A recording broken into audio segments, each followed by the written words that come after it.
plus grands commandements de la seconde éternité. Dans la première éternité, le plus grand commandement était d'aimer son Dieu, selon Matthieu 22, verset 34.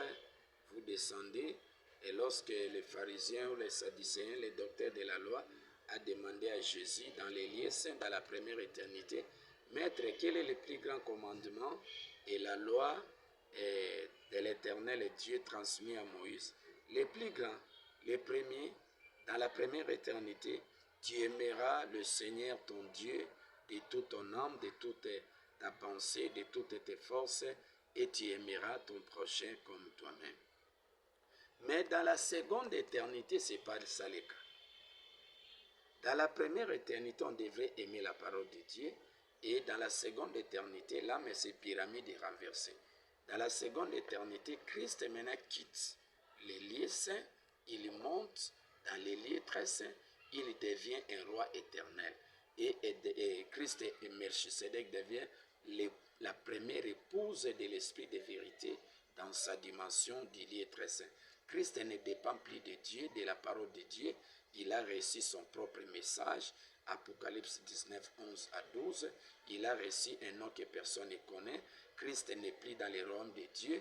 Il a quitté la première éternité. Il est entré dans la seconde éternité. Là, il a reçu son propre message pour faire de tout le monde les éternels. Puisqu'avec la parole de Dieu, Dieu a fait de tout le monde les élus, les saints. Mais Christ, dans la seconde éternité, fait de tous les élus les éternels aujourd'hui.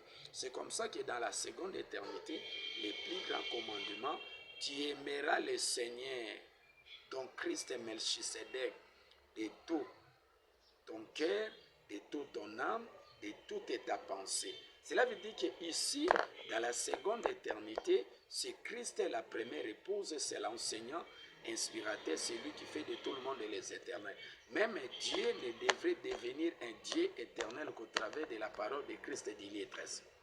Sans la parole de Christ, Dieu demeurera un Dieu souillé.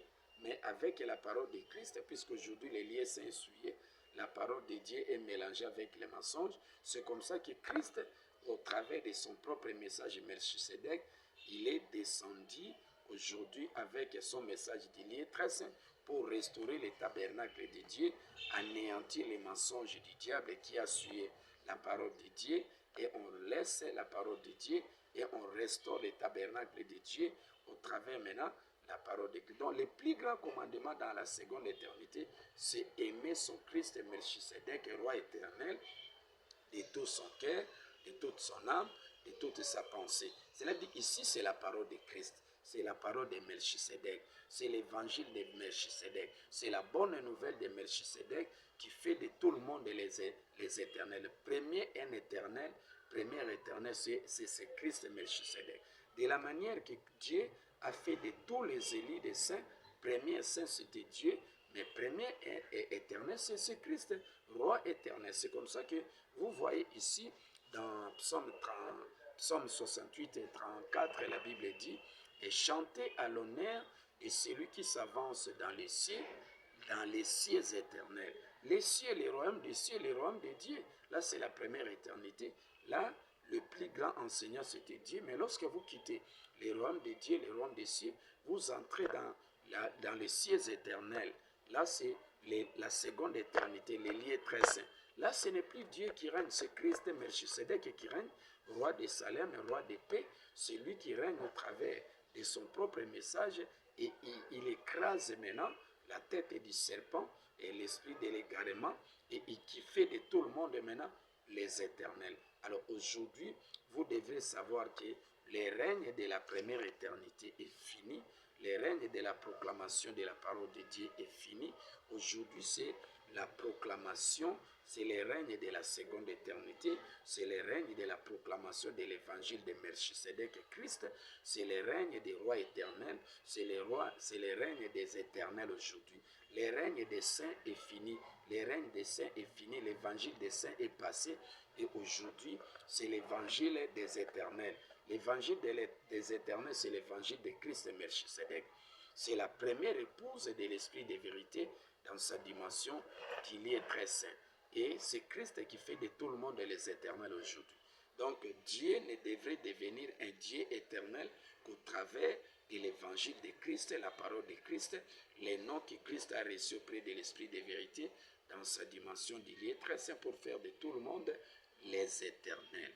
Donc le plus grand commandement de la loi de la seconde éternité, c'est aimer Christ et Melchisedec de toute son cœur, de toute son âme, de toute sa pensée, et puis proclamer, pratiquer, mettre en pratique l'évangile de Christ Melchisedec, roi de Salem, qui n'a ni père, ni mère, ni généalogie, mais qui n'est qu'une épouse, parole de l'esprit de vérité, dans sa dimension d'il est très saint, et qui a reçu la plus belle robe de Luc 15, 22, et la plus belle robe, c'est le message d'il est très saint, pour faire de tout le monde les éternels.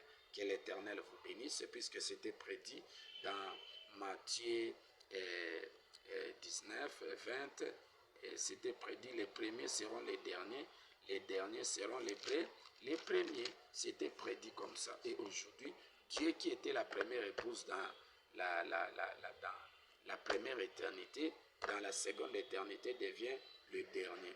C'est Christ maintenant qui devient la première épouse dans la seconde éternité, et Dieu prend maintenant la seconde place. Donc Dieu, après Christ dans la seconde éternité, c'est Dieu. Donc Christ fait de Dieu un Dieu éternel. Alors dans la seconde éternité, personne ne peut dépasser Dieu, puisque Christ, après Christ, c'est Dieu. C'est de la manière que dans la première éternité, Dieu a fait de Jésus 3 fois saint. Après Dieu, c'était Jésus.